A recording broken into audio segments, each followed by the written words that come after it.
am Paul Neal, Director, appointed to the Dawson Public Power Board of Directors in April 1973. I currently serve as the board president. I'm on the board of Midwest Electric Consumers Association for 35 years, an organization of those who use power generated by federal dams on the Missouri River. Officer and chairman 8 years, still actively involved.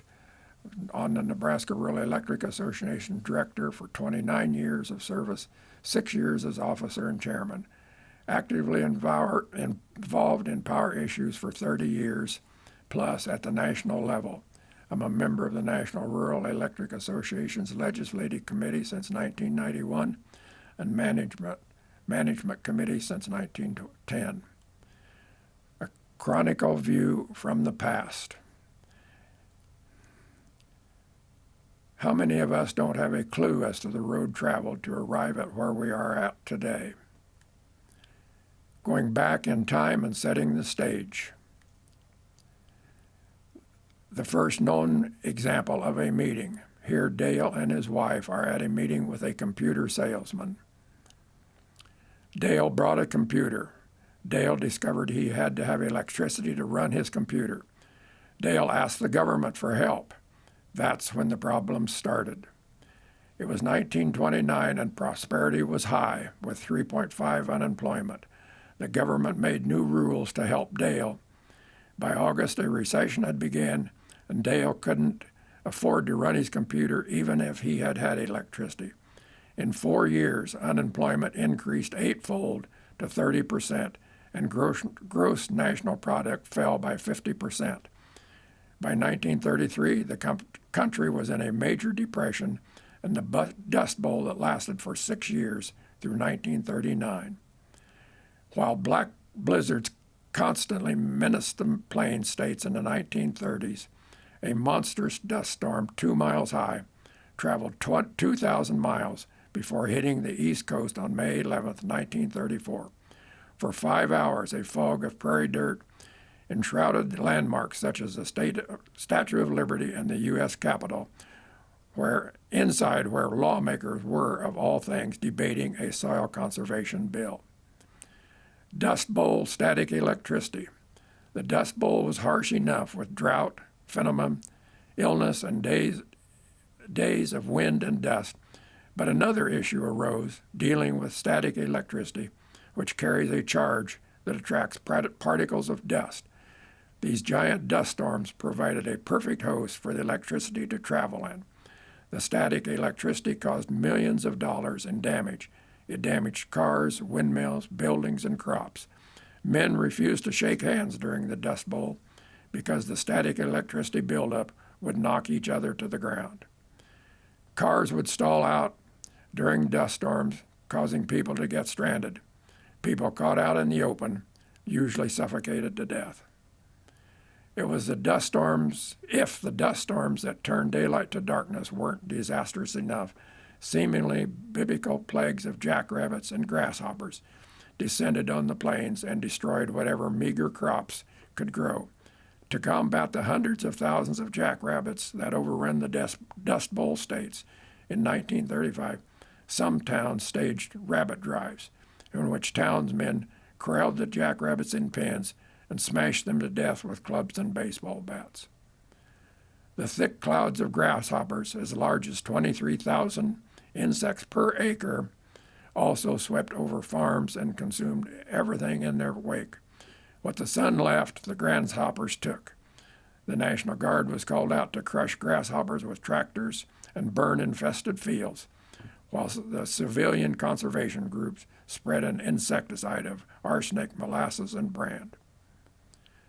Hooverville soup lines appeared across the nation. So rapid was the fall that people were in shock and fell in total despair and shame. Hootervilles, homeless encampments, appeared across the nation. Hoover blankets, newspapers that served as blankets. Hoover hogs, jackrabbits used as food. And Hoover wagons, broken cars that were pulled by mules. The Three Little Pigs, released May 27, 1933, and produced by Walt Disney, was seen as symbolic of the Great Depression, with the wolf representing the Depression and the three little pigs representing average citizens who eventually succeeded by working together. The board game Monopoly, which first became available in 1935, became immensely popular, perhaps because players could become rich, at least in their imaginations. President Roosevelt's solution to a dying society, New Deal programs, put Americans to work building American infrastructure, jobs. The Tennessee Valley Authority is a federally owned corporation. 50 projects was created in 1933 in order to develop the Tennessee Valley and its tributaries for the purpose of navigation, flood control, economic development, and the production and distribution of electricity. It also provided reforestation, erosion control, industrial and community development, improving farms, techniques, fertilizer development. This was one of FDR's first 100 days trying to put Americans back to work. Jobs. A staunch supporter of President Roosevelt's New Deal programs, Nebraska Senator Norris sponsored the Tennessee Valley Authority Act of 1933. In appreciation, the Norris Dam and Norris, Tennessee, a new planned city in Tennessee, were named after him. Norris was also the prime Senate mover behind the Rural Electrification Act. TVA had 12 hydroelectric plants and one steam plant were under construction at the same time. Design and construction employment reached a total of 28,000 people. 1928 Wilson Dam, the first dam on the Tennessee River Muscle Shoals section of the Tennessee River. Wilson Dam spillways. It is the only non-classical style dam in the TVA system, integrating themes of ancient Rome and Greek architecture into the modern structure. October 1933, construction began on Norris Dam, the second TVA project, located on the Clinch River, a tributary of the Tennessee River. The following month, 1933, workers began on Wheeler Dam, the third TVA dam. 9,173 people were working for TVA by June 1934, less than a year and a half after the act was signed. 16 dams were built by TVA between 1933 and 1944.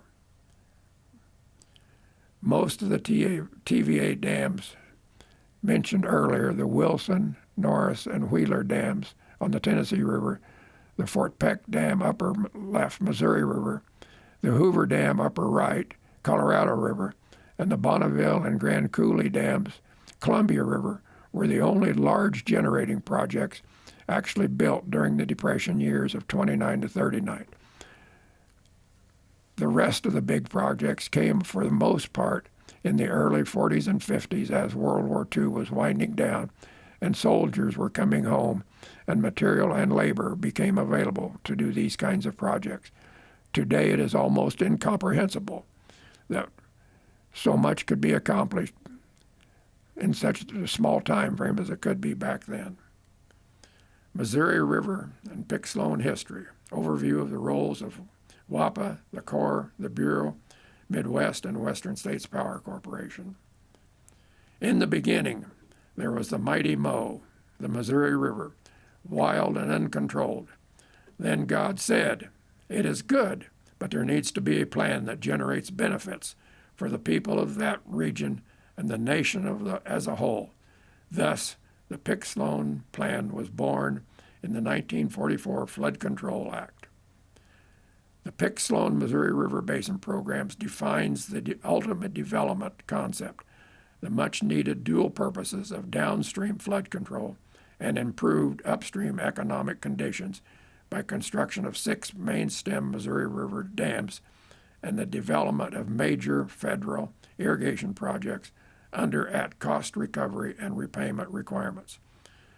The 8 main congressionally authorized project purposes are flood control, navigation, hydroelectric power, irrigation, water supply, water quality, recreation, and fish and wildlife.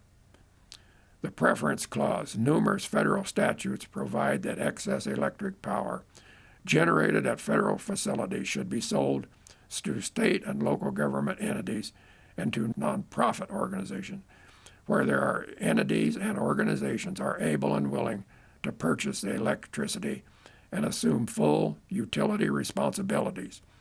Only after these customers' needs have been met should excess power be distributed to private power companies or other private corporations. These provisions, which establish a system of priorities or first right of refusal in their distribution of federal power, is collectively called the Preference Clause. Flood control is the first authorized project purpose. Omaha, Nebraska, 1881 flood. I didn't see that one. There have been 6 major floods between 1881 and 2011. Floods of 81, 1903, 1943, 1952, 1993, and 2011.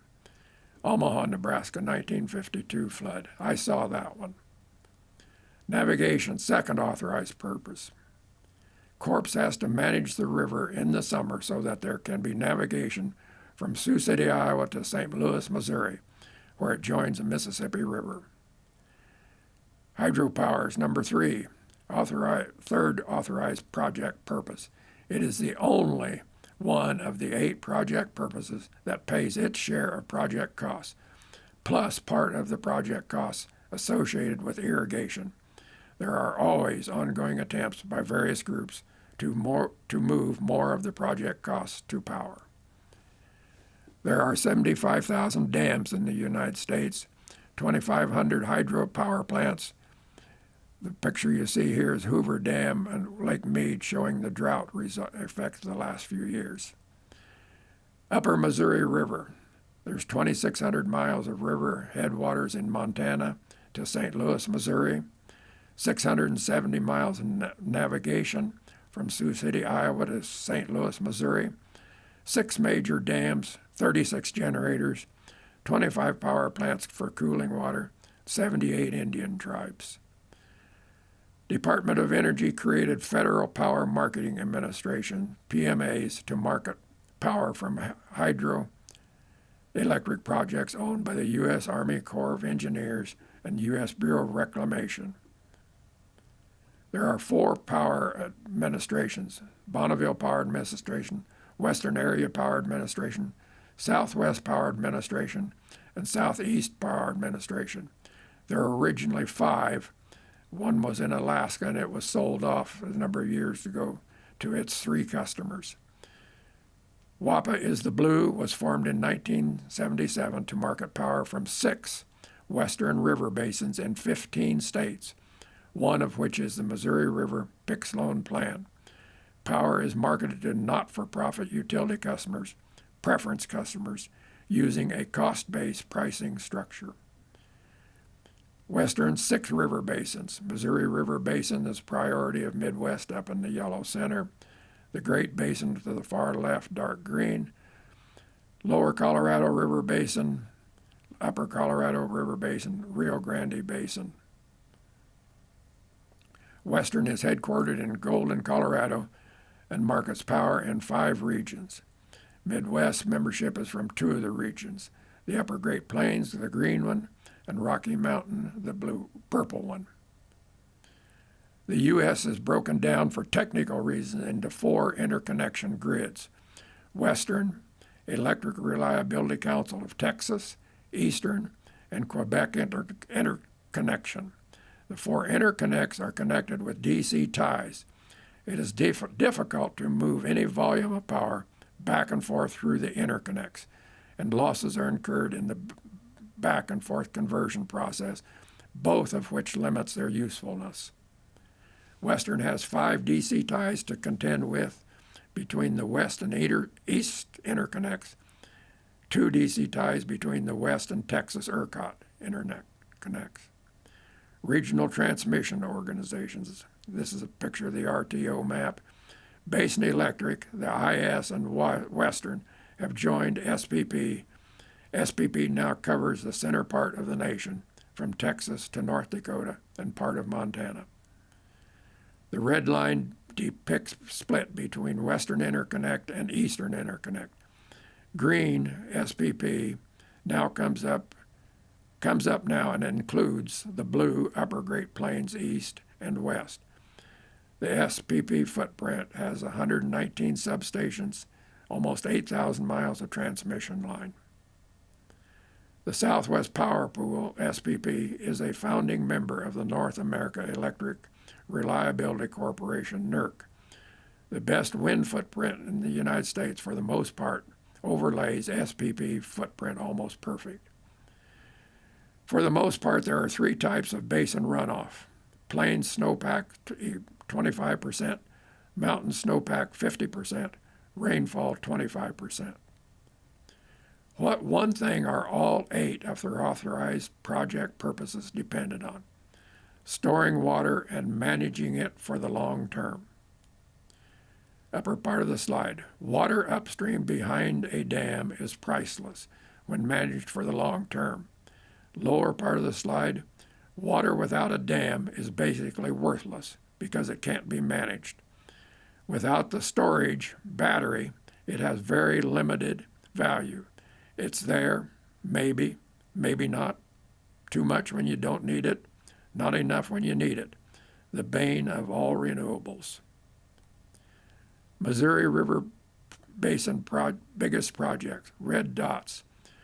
Corps of Engineers 6 main stem projects: Fort Peck, Garrison, Oahe, Big Bend, Fort Randall, and Gavin's Point.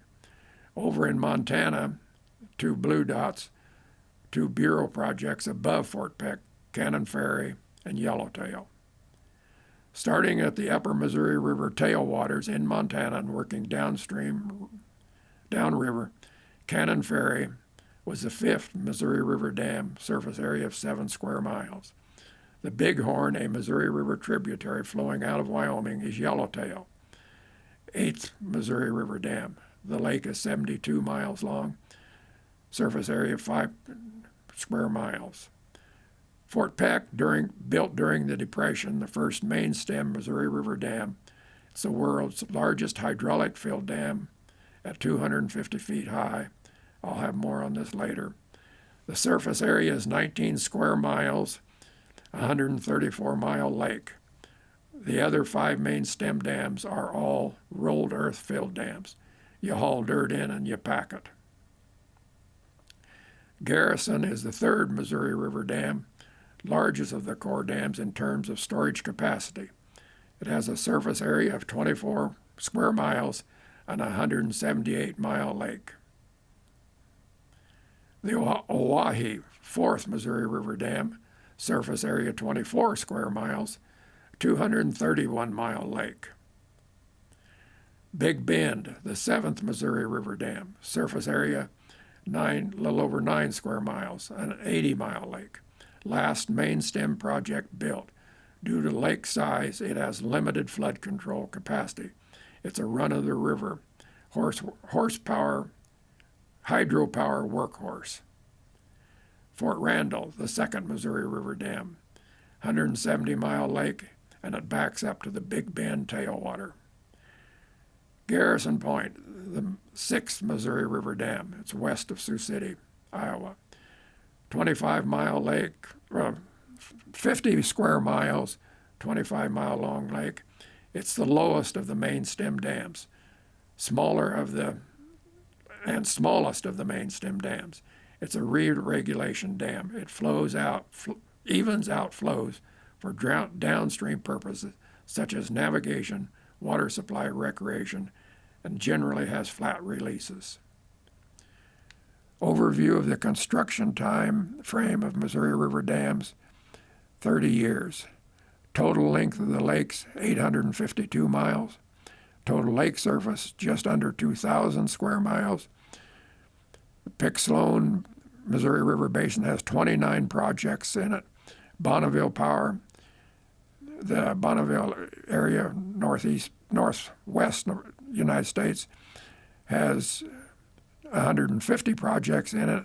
TVA had 45 projects in it. Roughly 220 projects built over 59 years. You can see how huge an economic benefits would have been to the country at that time. One of the good things and alarming things because of money needs to be put into it. The big backbone hydro infrastructure ranges from 36 to 85 years old in this country. The Missouri River storage capacity, the battery, it's the yellow column sticking up, shows the capacity of all the lakes, far above all other river basins. Storage volume is what makes the Sloan project so valuable and why it is able to provide at least some benefits for all of the 8 authorized project purposes, even during prolonged droughts. Green part is a permanent storage, can't be used. The gray-blue is carryover storage, the battery, that's where the value is. Blue is annual flood storage. Target is to have flood storage at the bottom of the blue at the start of the runoff season, depending on overall weather forecasts, and to have it at the top of the blue at the end of the runoff.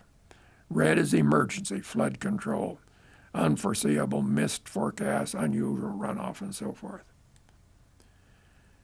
The bottom arrow, the historic minimum storage, was 1907 in the 2000 drought.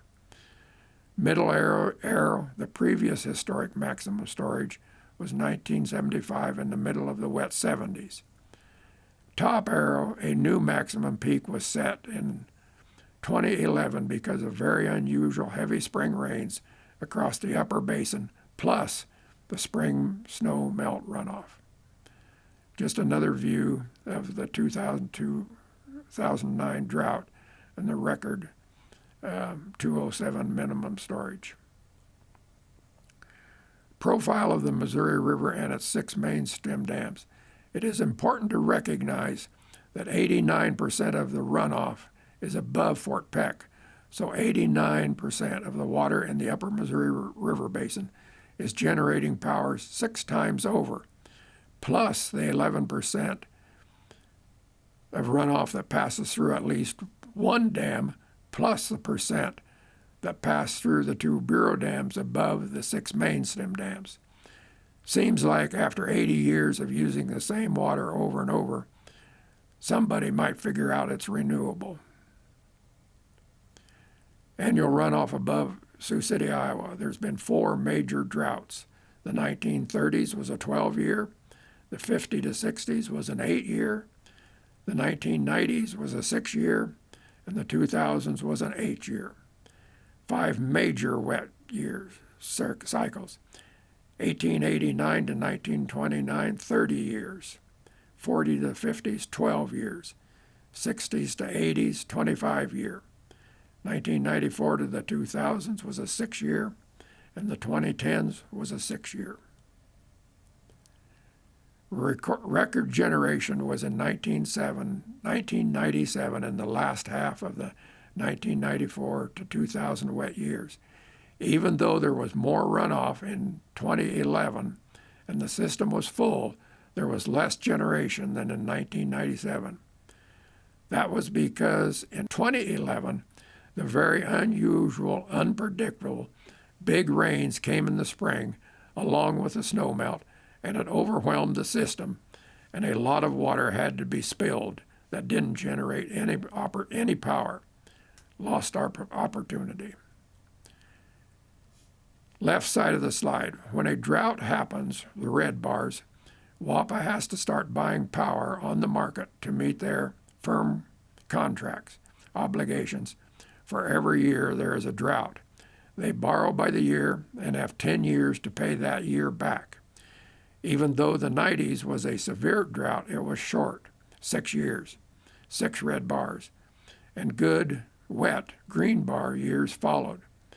They had accumulated less than $200 million drought debt and paid it back in the 6 years. The right side of the chart, the 2001 drought, was different. The demands on the river had increased, and even though the drought wasn't quite as severe, it was longer, and the wet debt went to a little over $600 million before water conditions changed and they were able to start paying that debt down. They are some ahead of the repayment, so if water stays normal, we may get it paid off ahead of schedule. Irrigation, fourth authorized project purpose. The blue and green dots are Bureau projects. There are 20 plus Bureau Sloan irrigation generation projects and one Fry Arc project, Frying Pan River, that ends west of Pueblo, Colorado at the Arkansas River. Trenton Dam, southwest Nebraska. There's little maps down the corner that kind of shows you the location where they are. Harlan County Reservoir, 13,000-acre lake. It's Nebraska's second largest lake, built in 1952. It is a Sloan, Nebraska Corps of Engineers project, but it is under the authorization of the Kansas City Division. Lovelell Dam, south central Nebraska, north central Kansas. Arcadia Division Dam, central Nebraska. Merritt Dam, north central Nebraska. Snake Creek Pump Station pumps water from Lake Saskatchewan above Garrison. Big Thompson Project, northern Colorado, moves water from Colorado's west slope through Grand Lake under the Continental Divide through Estes Park, through the Big Thompson Power Plant west of Loveland, down to Carter Lake at Loveland, and on to Horseshoe Reservoir at Fort Collins, Colorado, on the east slope and out on into the plains. Mount Albert is part of southern Colorado's Frying Pan, Arkansas project, is 5 power plants and reservoirs in the Fry Arc River Basin and other tributaries of the Hunter Creek Roaring Fork basins on the west slope.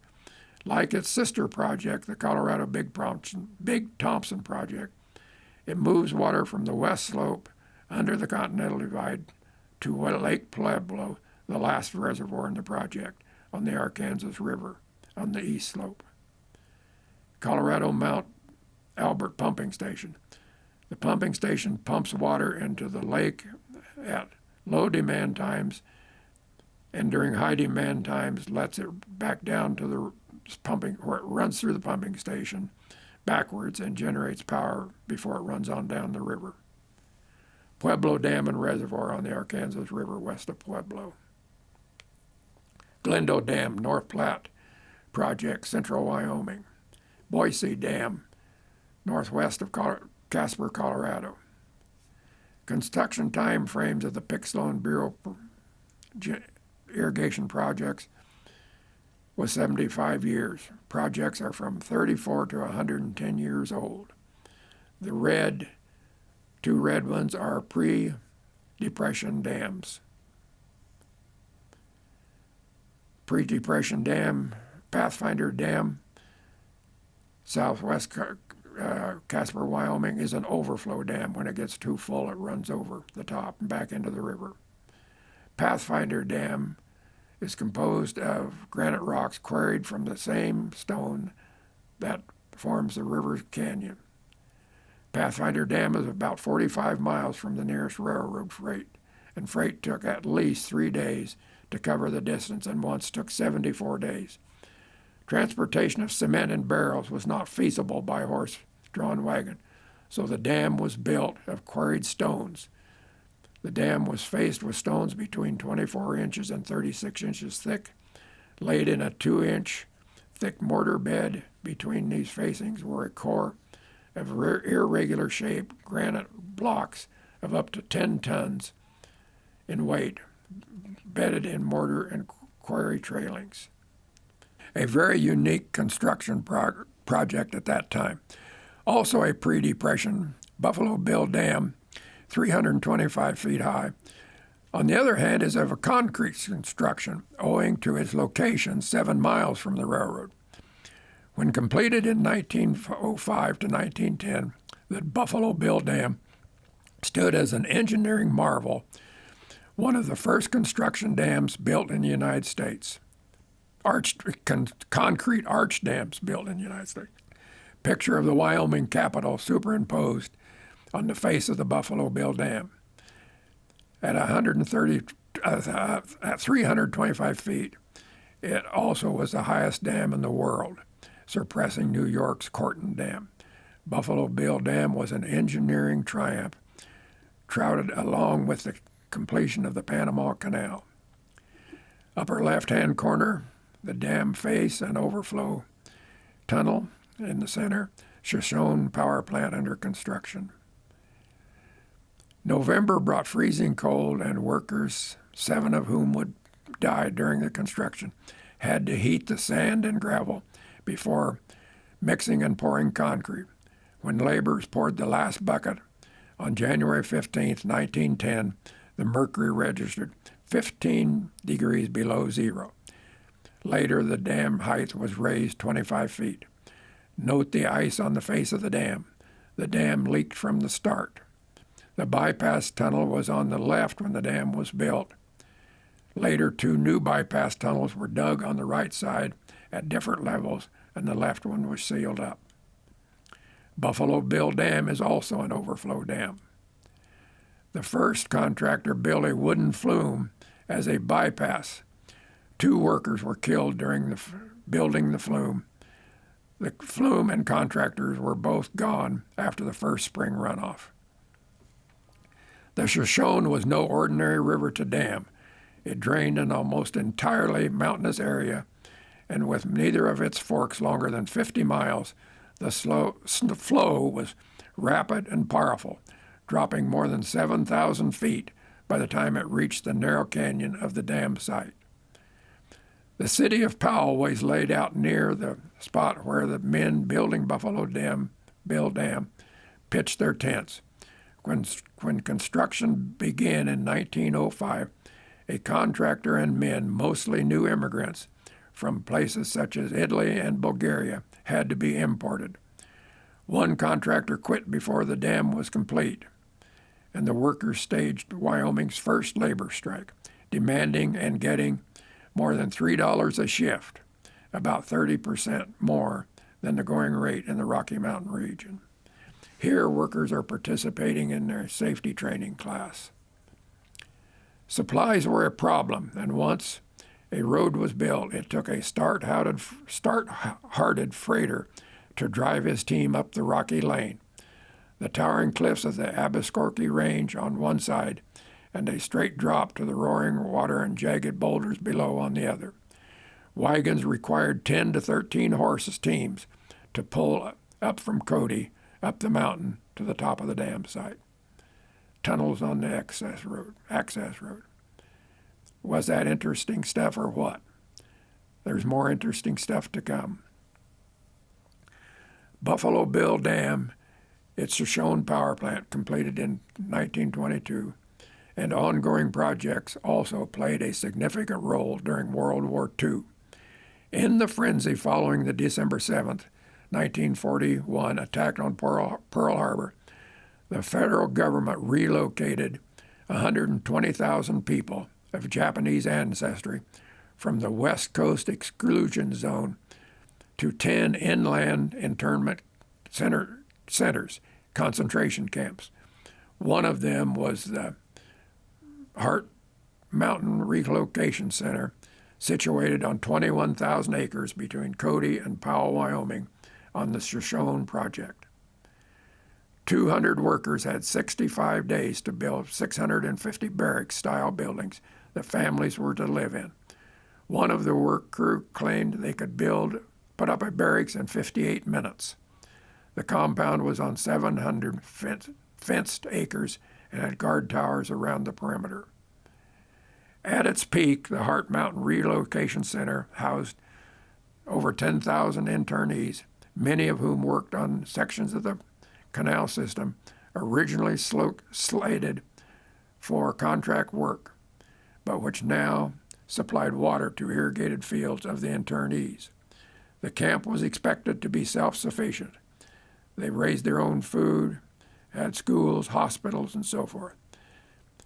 At a time when much of rural America did not have electricity, Hart Mountain, with its nearby Buffalo Bill Dam and Shoshone Power Plant, was an exception. Back to Fort Peck, as it was another very unique construction project for those times.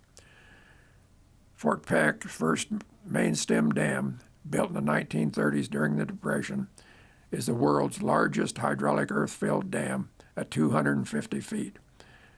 Embankment almost 4 miles long, excluding the spillway, which is located 3 miles to the east. Surface area 19 square miles and a 134-mile lake behind it. The dam is in the lower center of the picture. The river actually flows north there. Spillway 3 miles to the right, where it flows back into the river. Dual purpose. The Fort Peck project was authorized in late 1933 by Franklin Delano Roosevelt, who hoped it would serve the dual purpose of providing jobs for a depressed plagued area workers force and providing downstream flood protection. Embankment is almost 4 miles long. One of the most formidable obstacles faced by the rough and tumble workforce is that no engineering job of this magnitude had ever been attempted with such a short time for planning. Work on the dam began 10 days after its authorization in October 1933. Today it would probably take 10 years after authorization. Soldiers and workers lived in tents the first winter until the Army got the barracks built. Winter comes with all the flurry of the Arctic. Fine, blinding snow that drifts very high and the sub-zero weather covers the landscape. Summers come with the heat like that of the tropics. Sometimes it rains accompanied with winds of 60 to 70 miles per hour, like a tropical hurricane. There are times when this part of Montana seems like a desert with its hot drifting sand, which completely blocks visibility. Spring is a welcome relief from the cold of winter, and autumn is received with the same welcome, like a bulwark against the torrid heat. The weather conditions, work conditions, and locations are torturous to the body and souls. One can picture men and women with no hope for a brighter future being given a new lease on life. As one man said, there are 10,000 people here to work on the dam and 10,000 more who live off the first 10,000. A worker said to the doc, "Ain't this a hell of a place?" Doc asked, "Why?" "Well," he answered, "here we are out where there is nothing but thistles, black widow spiders, ticks, rattlesnakes, 114-degree heat or 61 degrees below zero. We're living in pasteboard boxes, eating dirt with nothing to do when we're not working but guzzle beer and wake up with headaches. Don't you think we're all crazy?" To that the doc said, "Yes, in some instances, but for most of us, it's better than nothing." Wyoming's largest earth-filled dam, the East End. To the left is the powerhouse intakes, east end of the dam, and then to the right are the powerhouses. By the time the closure of the dam was made in June 1937, so many hardships had been conquered that some who worked on the dam considered it first and foremost a monument to perseverance, hope, and persistence. In short, a tribute to the American spirit. Fort Peck was not thought of by its creators in the way that it is thought of today. In those days, it was considered a project of salvation, which breathed new life into a wilted populace desperate for work. They could not see, nor did they care, that one day it would be seen as a monument to human skill, guile, savvy, stamina, and the ability to overcome hopelessness. The top shows the location of the submerged intake structures. Left shows the vertical access tunnel to the control gates, and right a section of the tunnels. The blue arrow points to a man for size comparison. Margaret Borgie White had been dispatched by Harry Lance, editor of Life magazine, to the Northwest to photograph the multi-million-dollar projects of the Columbia River Basin. I was told to stop off at New Deal, a settlement near Billings, Montana, where I would photograph the construction of Fort Peck, the world's largest earth-filled dam. Harry told me to watch out for something on a grand scale that might make a cover story. Life magazine's first cover story, Building the Fort Peck Dam, link in a chain. I hope this publication lends a clear perspective to that mammoth challenge leveled at despairing people with hopes that would ultimately forge a mighty link in a chain which would pull a troubled nation together if it highlights the hard-fought battle won by the people who built Fort Peck while illustrating that ever-present character of the monumental kingdom, then all for the better. The spillway was more than 800 feet wide with 16 monster steel gates. The great stone gates were 25 by 40 feet and weighed 80 tons each. The spillway is located 3 miles east of the east end of the dam. Red arrow is the spillway 3 miles east of the dam, and the purple area shows where the river flows back into the Missouri River. Hydraulic filled dams are hilarious things to build. That's why there are so few of them. It was deemed that conventional earth-moving devices couldn't do the job. Another consideration was that by dredging from the upstream area, the lake could then be larger. To build from hydraulic fill meant that huge pumps would be needed to scoop and suck a watery mixture of sediments from the bottom of the river on both the upstream and downstream sides of the dam site. The material would then be pumped through a pipeline to the core pool, which is at the center of the dam. The fill for both upstream and downstream faces had to be kept higher than the center to maintain a basin, bathtub, referred to as the core pool. Fort Peck has a steel piling core cutoff wall. The fact that 17,000 tons, estimated at 500 flatbed rail cars of steel, went into the sheet pile cutoff wall almost defies perception of relativity. That cutoff wall, located in the center of the dam, runs from end to end 4 miles. It was driven into the shale piece by piece to an average depth of 100 feet by deafening trip hammers, which ran day and night. Much easier to relate to are 2 pictures taken in 1935 of the same thermometer. In one photo, the thermometer reads 60 degrees below zero, while in the other it reads 120 above zero. These 2 examples, considered individually and in conjunction with another, may help to illustrate the magnitude of the effort put forth, the severity of the obstacles faced, and the enormity of the accomplishments. Driving steel pilings for the core part of the dam. Core pilings, you can see where it's going across the river. Hydraulic earth-filled dam. Where would they acquire barges, dredges, booster pumps, barges, pontoons, derrick boats, and other units? The decision was to build them at the site.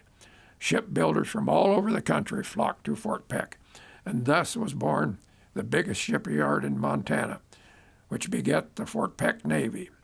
4 dredging units had to be built, each with more than 12,500 horsepower, and each would dig more than 50 feet below the water surface. With the aid of booster pumps, material would be pumped through 28-inch pipelines with a maximum 250-foot lift up to 4 miles.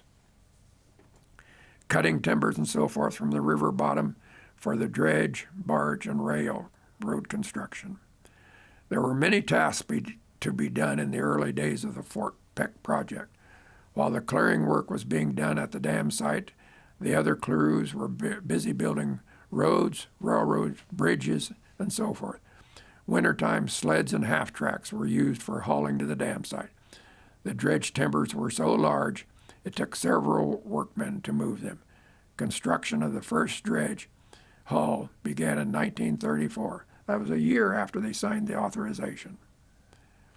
Regardless of the fact that Army half-tracks might not have been able to grip some of the roads in those parts, the show had to go on. There was a dam to be built. Sure, it was cold, miserable, and snowy. That was a given, something to be expected. Somehow, though, it still seemed mind-boggling to think that timber was cut and hauled and materials transported year-round over bad roads, and that blasting, excavation, and even concrete work went on continuously. And when the frost cleared, there stood the world's biggest dam, closing a major North American river only 3.5 years after the project was authorized. Clearly, they weren't horsing around. Digger head and suction pipe. Dredge forces spuds into the riverbed to anchor the dredge, and then dredges in a semicircle around the spud, using the spud as a pivot. When the semicircle is complete, the spud is retracted. They move forward and the process is repeated. Pumps had to be replaced often because of the volume and abrasiveness of the material. Dredge and 28-inch pipe on pontoons. And you can see how the semicircle, that it was the result of the pumper barge pivoting on the spud that is driven into the riverbed. Service barge at work on the spud, the harbor where they kept the boats, and the dredge digger head. 28-inch pipe on pontoons. The complex hydraulic fill method also necessitated that huge wooden platforms to be built to support miles and miles of 28-inch diameter pipeline through which the fill material would be pumped. Remember, there were 4 dredgers running, and they could pump 4 miles. That's a lot of pipe. 28-inch pipe elevated over land. Booster pumps, both on land and on barges, were placed at various locations along the 28-inch pipeline, depending on the length of the particular line and the elevation of the dam at that time. The red arrow points to a pump rotor that they had to replace often. Booster pump on land, dredges and 28-inch trailing lines. These aren't just trailing pipelines, they're also trailing the electric lines, umbilical cords for the pumps. The mixture pumped consisted mostly of sand and water with just enough clay and silt to form an impervious core in the middle of the fill. The material was pumped just inside the slopes of the dam and was deposited between the line and the core pool, which was a large still body of water in the center zone, which was maintained for settling out the finer materials. This material then formed the most impervious part of the dam core. Core pool and 28-inch discharge pipes. Think bathtub and overflow port and faucets. Army engineering searched throughout the state of Montana for the large, dense stones needed for riprap on the upstream side of the dam. Finding the kind of rock needed at Snake Butte, some 30 miles west of the dam, the engineers began building a railroad spur, which also required 2.5 miles of switches and spur tracks for loading and car storage. The stone was loaded on flat cars handling 36 tons each. Individual quarry stones weighed from 2 to 10 tons. Fieldstone and gravel were also hauled on these tracks from the various quarries in the vicinity. To provide the electricity needed, it was necessary to build a transmission line of 50,000 kilovolts capacity from the high line of the Montana Power Company to the various sites. Dredges, booster pumps, pneumatic drills, large compressors, and 110-foot high derricks required much electric power, not to mention countless floodlights necessary for night work. In those days, they worked year-round. Approximately 250 men, each a specialist in his particular line of work, manned the quarry 24 hours a day, drilling, blasting, breaking down the rocks, and loading them on flat cars. Snake Butte, just one of the quarries used by the engineers, was named for the many snakes mostly rattlers and bull snakes, which made it their home. The quarry was also supposedly the home of a monstrous snake 1 foot wide, which made its home deep in the crevice of the butte. June 24, 1937, a day of reflection and putting the preceding 1,340 days before it into perspective. The Missouri River had been cut off. As the most meaningful carload of gravel fell from the Missouri River bridge overhead, upper right, it was assumed that history's pages would indeed pay tribute to thousands of people who invested millions of hours in a God-sent project blessed by a savior known as FDR. The 4-mile-long dam was considering an engineering feat of its time. The width of the base is 4,900 feet. The top of the dam is 50 feet, and it stands 250 feet above the base. But over a year later, there was more to come. No one has forgotten it. It was a quiet day, September 22nd, 1938, and work on the dam face was coming to a rapid pace. The dam had been topped off just 2 weeks earlier, but there was murmuring among some of the men that something was wrong with the dam.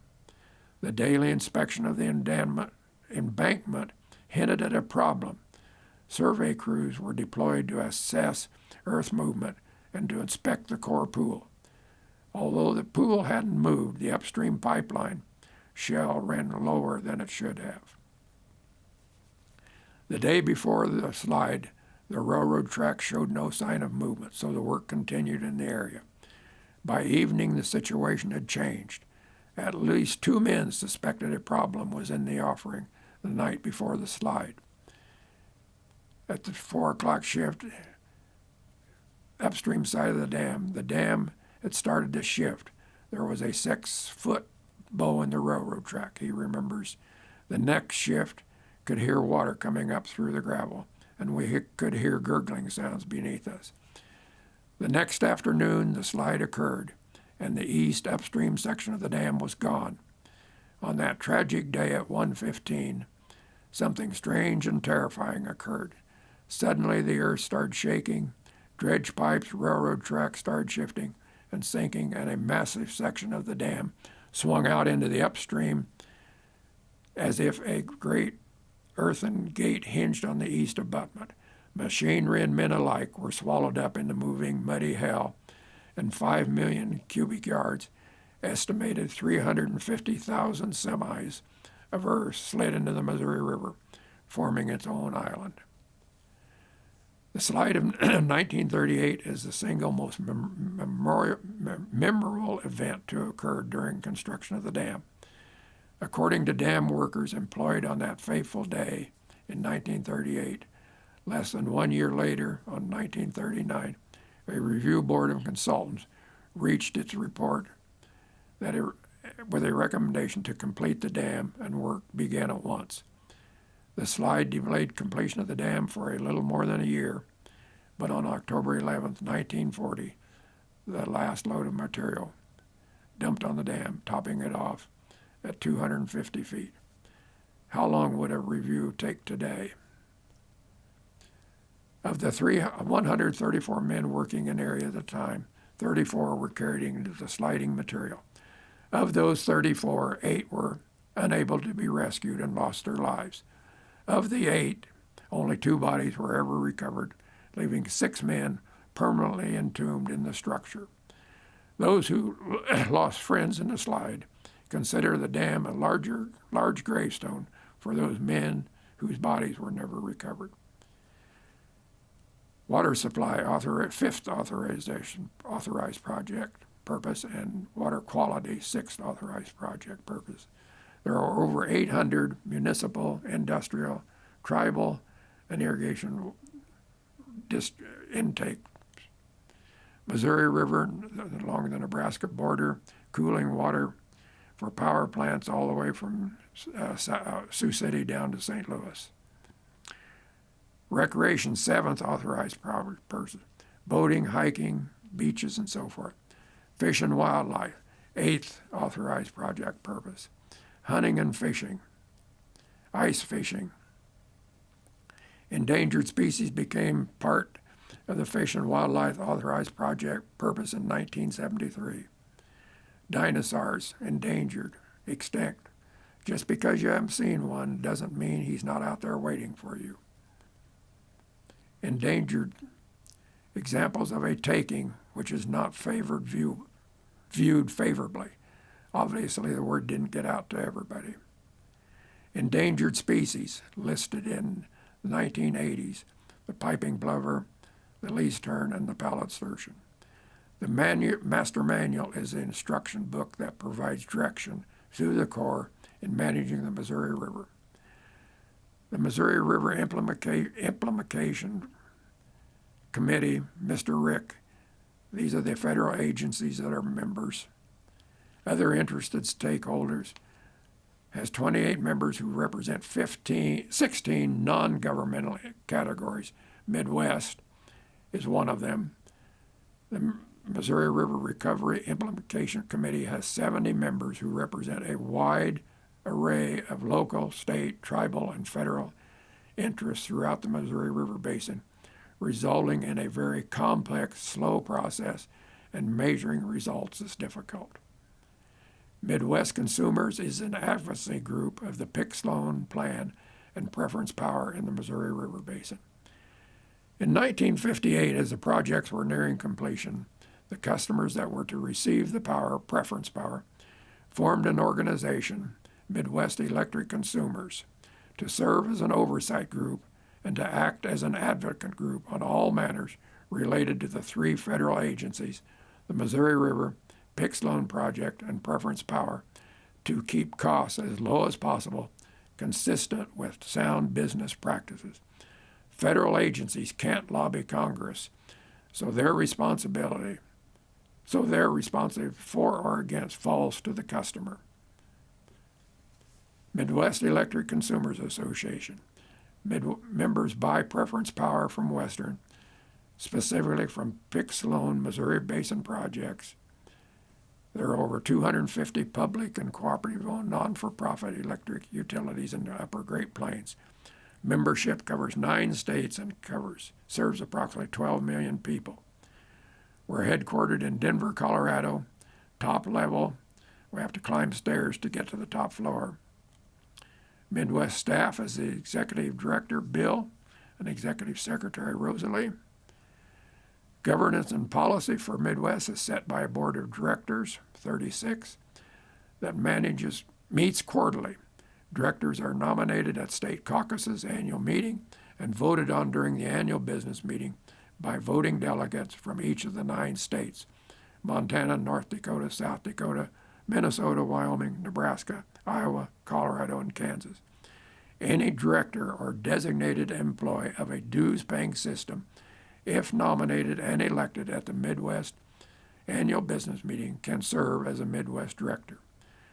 Midwest has a member resolution committee that reviews Midwest resolutions annually, and it also has a water and power committee that is made up mostly of staff, people from various member systems, and works mostly on the technical side, O&M needs, costs, rate methodology, and issues, and so forth, on an as-need basis.